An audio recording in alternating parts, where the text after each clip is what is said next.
آپ صلی اللہ علیہ وسلم کے اوپر وہ چکی کا پاٹ گرا کے نبی کریم صلی اللہ علیہ وسلم کو شہید کر دیا. اللہ تعالیٰ نے وحی کے ذریعے نبی کریم صلی اللہ علیہ وسلم کو اس کی خبر دی. اور یہ کام کرنے والا قبیلہ بنو النذیر کا قبیلہ تھا.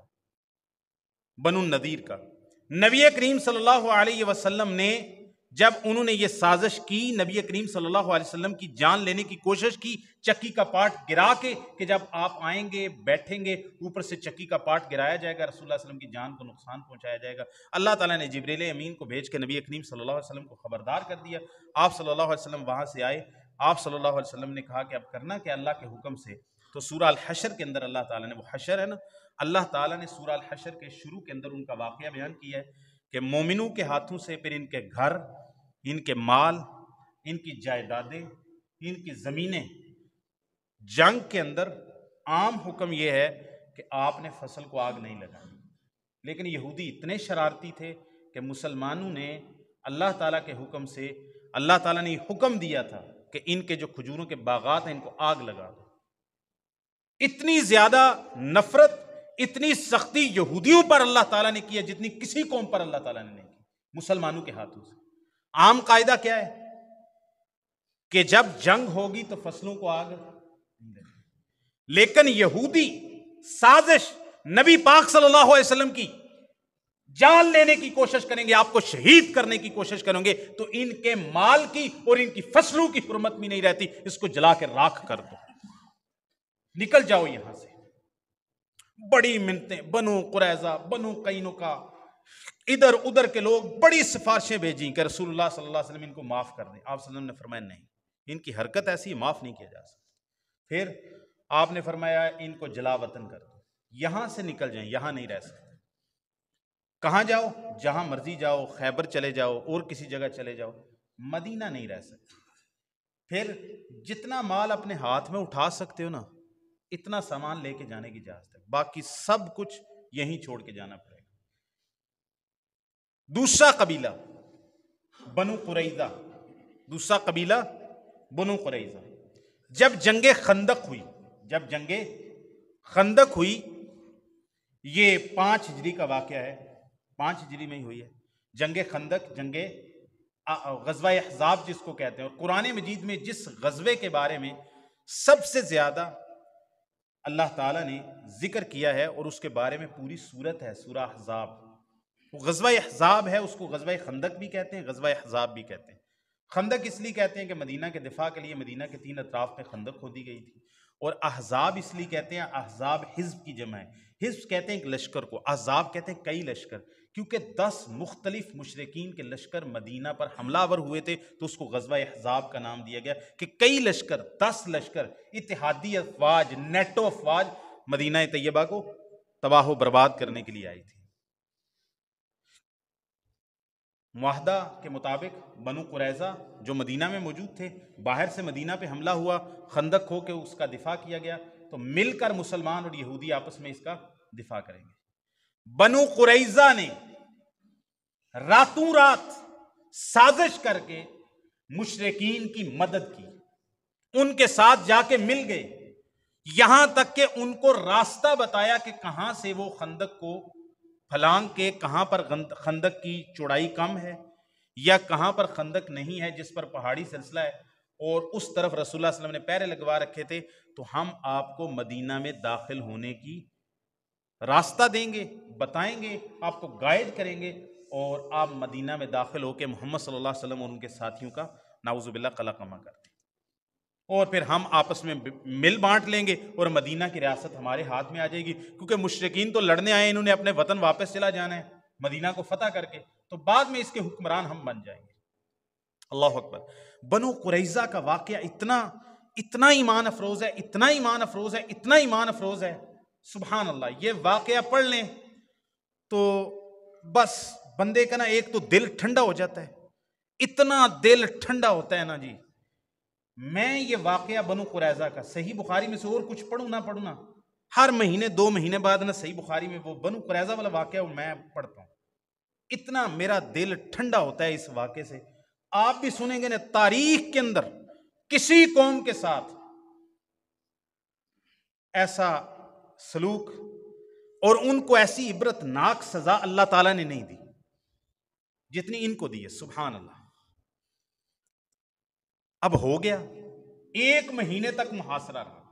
محاصرہ غزوہ احزاب میں خندق میں ایسا سخت تھا اور لشکروں کی تعداد اتنی بڑی تھی، اگر وہ لشکر خندق کو پھلانگ جاتے اور مدینہ میں داخل ہو جاتے، اللہ تعالیٰ کی غیبی مدد کو ایک طرف رکھ کے زمینی حقائق کے مطابق مدینہ کے اندر وہ مدینہ کو تہو بالا کر کے رکھتے تھے.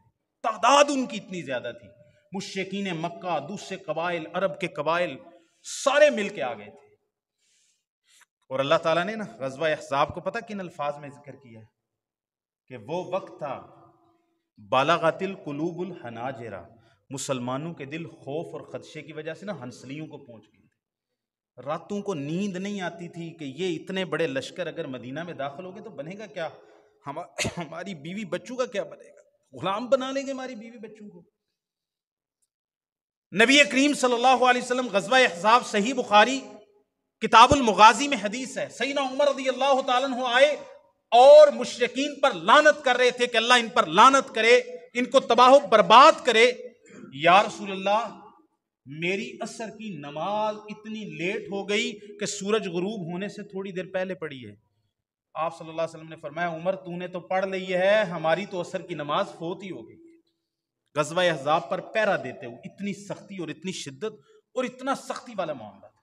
پھر آپ صلی اللہ علیہ وسلم نے فرمایا اللہ تعالیٰ ان مشرکین کے پیٹوں کو جہنم کی آگ سے بھرے کہ انہوں نے ہمیں صلاۃ الوسطی، درمیانی عصر کی نماز انہوں نے ہماری ضائع کر دی. پھر رسول اللہ صلی اللہ علیہ وسلم نے مغرب کا وقت ہوا، پہلے عصر کی نماز پڑھی، پھر مغرب کی نماز پڑھی اور اس کے بعد پھر جا کے اس کے وقت پر عشاء کی نماز پڑھی. یہاں پر ایک فقہی مسئلہ بھی نکلتا ہے، یاد رکھ لیں. نمازیں اللہ نے جس ترتیب سے فرض کی ہیں، اگر آپ کی نماز قضا بھی ہو جائے اس ترتیب سے ہی پڑھیں گے، اس ترتیب کو آگے پیچھے نہیں کر سکتے. لوگ کیا کرتے ہیں، ظہر کی نماز رہ گئی ہے نا، سفر میں تھے سوئے رہ گئے، عصر دی نماز آ گئی تو پہلے عصر دی نیت کر کے پڑھیں. اے اللہ دی ترتیب نو تسی برباد کر رہے ہو، یہ کون سا مسئلہ ہے جی؟ معذرت میں نے وہ لفظ تھوڑے سخت بول دیے، تو مجھے یہ کہنا چاہیے تھا کہ یہ اللہ تعالیٰ کی ترتیب کو خراب کر رہے ہیں. پہلے ظہر کی نماز اللہ نے فرض کی ہے، ترتیب اللہ کی کتاب میں، رسول اللہ کی سنت میں یہی ہے، پہلے آپ ظہر پڑھیں گے پھر عصر پڑھیں گے. آپ ایسے کیسے کر سکتے ہیں کہ پہلے آپ عصر پڑھیں تو پھر بعد میں ظہر پڑھیں؟ نبی پاک صلی اللہ علیہ وسلم نے غزوہ احزاب میں عصر کی نماز فوت ہوئی تو پہلے مغرب کا وقت ہو گیا، مغرب کی اذان ہو گئی ہے، تو پہلے کیڑی پڑھنی چاہیے تھی جڑا اسی پاکستان چ کرنے ہیں؟ پہلے مغرب پڑھنے ہیں نا. نبی پاک نے پہلے عصر پڑھی پھر مغرب بعد میں پڑھی، حالانکہ مغرب کا وقت ہو. یہ مسئلہ یاد رکھ لیں، جہاں بھی کوئی نماز آپ کی قضا ہو جائے تو آپ نے پہلے ترتیب کے اعتبار سے جو اللہ نے ترتیب لگائی ہے پہلے وہ نماز پڑھنی، بعد میں دوسری نماز آپ نے پڑھنی ہے جس کا وقت ہو گیا. اچھا، پھر مسلمانوں پر بڑا صبر کیا مسلمانوں نے. غزوہ احزاب کا کبھی واقعہ تفصیل سے انشاءاللہ بیان کریں گے خطبے کے اندر. 1 مہینے کا محاصرہ رہا، پھر اللہ تعالیٰ نے آندھی بھیجی، طوفان بھیجا، بارش بھیجی، پھر مشرکین کے خیمے اکھڑے اور پھر وہ ہر چیز چھوڑ کے بھاگے. جو باہر سے اتحادی نیٹو افواج آئی تھیں وہ تو بھاگ گئیں. اب بنو قریظہ انہوں نے اندر کھاتے مدد کی تھی.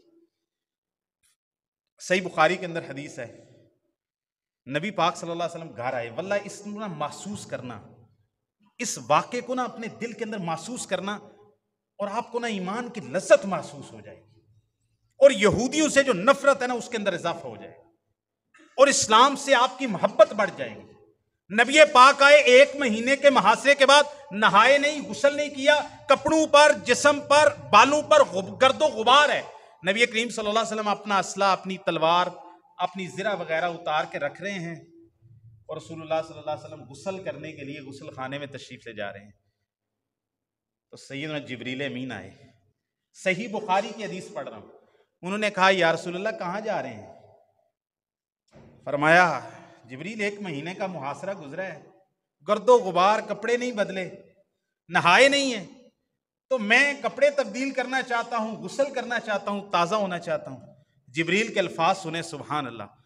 جبریل نے کہا یا رسول اللہ، میرے ساتھ جو فرشتے آسمان سے غزوہ احزاب میں شریک ہو رہے تھے، ہم نے تو کپڑے نہیں بدلے، ہم نے تو کپڑے نہیں بدلے، ہم نے تو غسل نہیں کیا.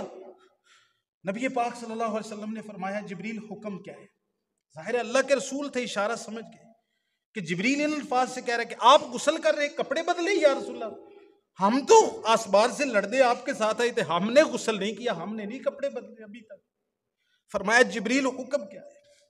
جبریل کے الفاظ تھے، فرمایا الا بنی قریظہ، یا رسول اللہ ابھی بنو قریظہ کی طرف اللہ کا حکم ہے، کپڑے نہیں بدلنے، غسل نہیں کرنا، ابھی کے ابھی آپ اور اپنے صحابہ کو حکم دے کہ بنو قریظہ کی طرف کوچ کریں۔ اس موقع پر نبی پاک صلی اللہ علیہ وسلم باہر نکلے اور صحابہ کو کہا کہ ابھی کے بھی بنو قریظہ کے قبیلے کی طرف کوچ کریں اور جا کے ان کے قبیلے کا اور ان کے علاقے کا محاصرہ کر لیں۔ اور آپ نے فرمایا جو بھی بندہ ہے عصر کی نماز تم نے جا کے بنو قریظہ میں پڑھنی ہے۔ وہاں پر پھر صحابہ نے نبی پاک کا یہ فرمان سنا، مغرب عصر کی نماز کا وقت ہو گیا تو صحابہ کرام میں سے کچھ نے کہا کہ بھئی عصر کی نماز کا وقت ہو گیا، رستے میں پڑھ لیتے ہیں۔ آپ کا مطلب تو یہ تھا کہ جلدی جلدی نکل جانا ہے تاکہ عصر تک وہاں پہنچ جاؤ، اب عصر کی نماز کا وقت ہو گیا تو لیٹ کیسے کریں گے، لہٰذا اجتہاد کر کے رستے میں پڑھ لی۔ اور اکثر صحابہ نے کہا نبی پاک نے فرمایا تھا کہ عصر اوتھے پڑھنی ہے تے ہون پاویں شاماں بھی پی جان اسی عصر اوتھے ہی جا کے پڑھنی۔ انہوں نے پھر عصر ادھر جا کے پڑھی، محاصرہ رہا، محاصرہ ہو گیا، نبی پاک بھی پہنچ گئے، محاصرہ رہا، لمبا محاصرہ رہا، بنو قریظہ والوں کا محاصرہ رہا، کوئی کھانا پینا رسد اندر نہیں جا رہی۔ 1 مہینے کے محاصرے کے بعد بنو قریظہ باہر آئے، انہوں نے آ کے کہا یا رسول اللہ ہمارے ساتھ، یا ابا القاسم ہمارے ساتھ مصالحت کر لیں، فیصلہ کر لیں، ایک ثالث ہم چن لیتے ہیں، وہ فیصلہ ہمارے اور آپ کے درمیان کر دیں۔ آپ نے فرمایا جاؤ، جس کو ثالث چنتے ہو نا وہ جو فیصلہ کرے نا ہمارا تمہارا منظور ہے۔ انہوں نے کہا کہ کون فیصل ہے؟ نبی پاک صلی اللہ علیہ وسلم کو کہتے ہیں کہ آپ کے صحابہ میں سے سعد بن معاذ، کیا نام ہے؟ سعد ابن معاذ، کہا سعد ابن معاذ جو فیصلہ کریں گے ہمیں قبول ہے۔ انہوں نے کہا سعد کے ساتھ ہمارے پرانے رشتہ داریاں بھی ہیں اسلام سے پہلے کی اور کاروباری تعلقات بھی ہیں، سعد ایسا بندہ ہے، یہ انصار کے قبیلے کا، اوس اور خزرج میں سے ایک قبیلے کے سردار تھے مسلمانوں کے۔ انہوں نے کہا یہ نرم آدمی ہیں، ان کے ہمارے ساتھ تعلقات ہیں، ہمارا فیصلہ کرنے میں ذرا ہماری رعایت کریں گے۔ سعد ابن معاذ کو غزوہ احزاب میں لگا تھا کندھے کے اندر تیر اور یہ ہو گئے زخمی۔ سعد ابن معاذ، یہ بھی صحیح بخاری کی حدیث پڑھ رہا ہوں، سعد ابن معاذ کے ایمان کا اندازہ لگائیں۔ سعد ابن معاذ رضی اللہ تعالیٰ عنہ سے لوگ کہتے خون اتنا بہتا، خون رکتا ہی نہیں تھا۔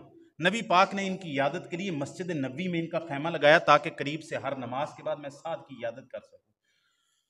تو جو سعد کے ساتھ خیمے لگے ہوئے تھے نا پردیسی لوگوں کے، وہ بیان کرتے ہیں کہ رات کو سعد ابن معاذ کے خیمے سے اس طرح خون بہتا تھا کہ خون کی نالیاں بہتی تھی، اور لوگ کہتے تھے سعد بچیں گے نہیں، سعد بچے گا نہیں، زخم اتنا ہے۔ اور سعد ابن معاذ پتہ کیسے کیا کہتے تھے؟ کہتے تھے اللہ کی قسم میں نے اللہ تعالیٰ سے یہ وعدہ کیا، دعا کی ہے، یا اللہ مجھے تب تک موت نہ دینا جب تک بنو قریظہ کا انجام سعد اپنی آنکھوں سے نہ دیکھے، مجھے موت نہیں آئے گی، بنو قریظہ کا انجام میری آنکھوں کے سامنے ہوگا، میں نے اللہ سے دعا کی، یہ ایمان تھا۔ اب اسی بندے کو یہودیوں نے اپنے تئیں بہتر سمجھ کے، نرم سمجھ کے ان کو کہا فیصلہ۔ نبی پاک صلی اللہ علیہ وسلم نے ایک سواری بھیجی، کہا کہ مسجد نبوی سے سعد کو سوار کر کے لاؤ۔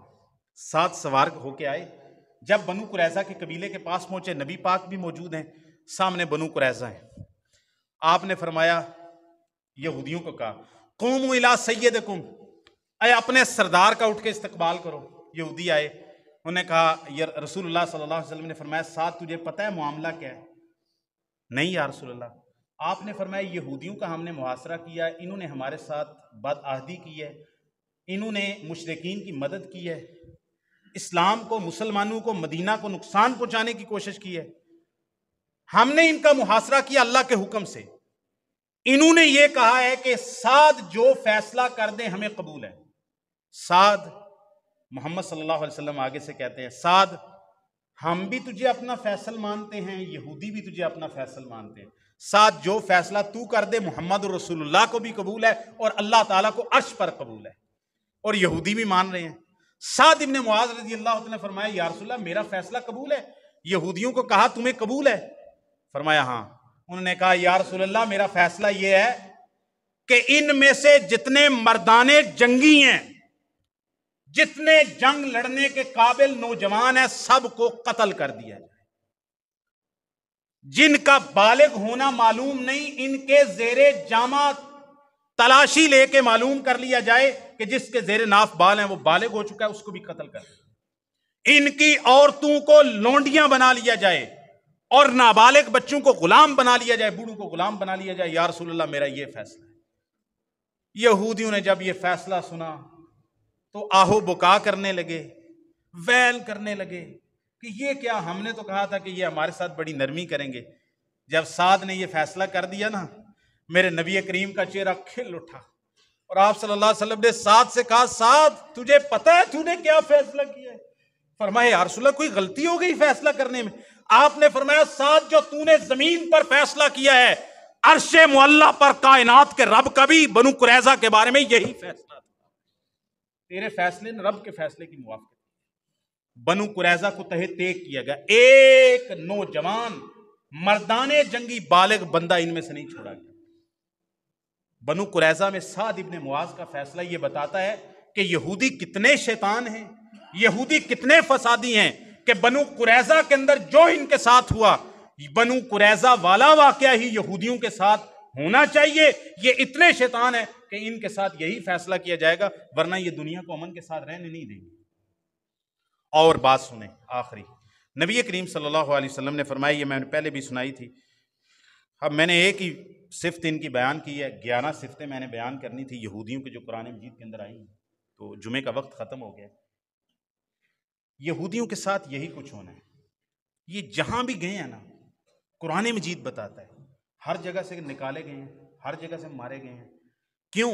ان کے جرائم، انبیاء کو قتل کیا انہوں نے۔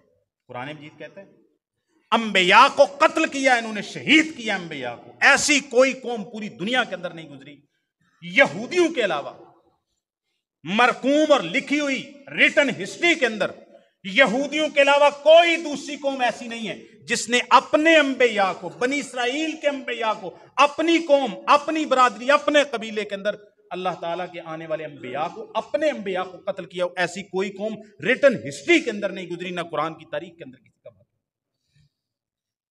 آپ قوم صالح کو لے لیجئے، اونٹنی کو قتل کیا ہے، صالح علیہ السلام کو قتل نہیں کیا۔ شعیب علیہ السلام ان کی بات نہیں مانی، ناپ تول میں کمی کی ہے، لیکن شعیب علیہ السلام کو قتل نہیں کیا۔ ہود علیہ السلام کی قوم سمود، انہوں نے بڑی برائیاں کی، شرک کیے، لیکن ہود علیہ السلام کو قتل نہیں کیا۔ ابراہیم علیہ السلام کی ایک قوم تھی نمرود کی، جنہوں نے ان کو آگ میں ڈال کے قتل کرنے کی کوشش کی، اور اس کے بعد یہ یہودی بنی اسرائیل کے لوگ تھے جنہوں نے انبیاء کو قتل کیا، زکریا علیہ السلام کو شہید کیا، انبیاء پہ تہمتیں لگائی ہیں۔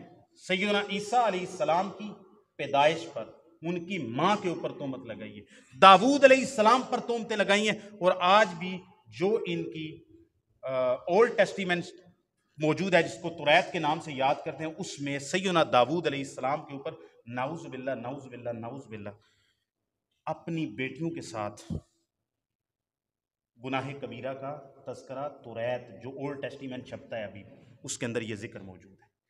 یہ ایسے گندے لوگ ہیں، اور انشاءاللہ صحیح مسلم کی حدیث ہے، میرا دل کرتا ہے ہر جمعے میں یہ حدیث میں سناتے ہی رہوں۔ نبی پاک نے فرمایا ایک وقت آئے مسیح علیہ السلام جب آسمان سے تشریف لائیں گے، یہودیوں کے ساتھ فیصلہ کن جنگ ہوگی مسلمانوں کی، یہودیوں کے ساتھ مسلمانوں کی فیصلہ کن جنگ ہوگی، آخری مارکا یہودیوں کے خلاف اور دجال کے خلاف لڑا جائے گا۔ دجال کے پیروکار یہودی ہوں گے اور عیسیٰ علیہ السلام کے پیروکار ان کے ساتھ کون ہوں گے؟ مسلمان امت محمد صلی اللہ علیہ وسلم ہوں گی، اور امت محمد میں سے عرب سیدنا عیسیٰ علیہ السلام کے سب سے زیادہ حواری ہوں گے، اور عرب میں سے بنو تمیم کا قبیلہ، صحیح بخاری کی حدیث ہے، رسول اللہ صلی اللہ علیہ وسلم نے فرمایا میری امت میں سے دجال کے خلاف سب سے زیادہ سخت اگر کوئی قبیلہ ہے تو بنو تمیم کا قبیلہ ہے۔ یہ مل کر لڑیں گے اور یہودیوں کی پھر شامت آئے گی، پھر ایسا گھیرا جائے گا۔ رسول اللہ صلی اللہ علیہ وسلم نے فرمایا یہ کسی پتھر کے پیچھے چھپیں گے، کسی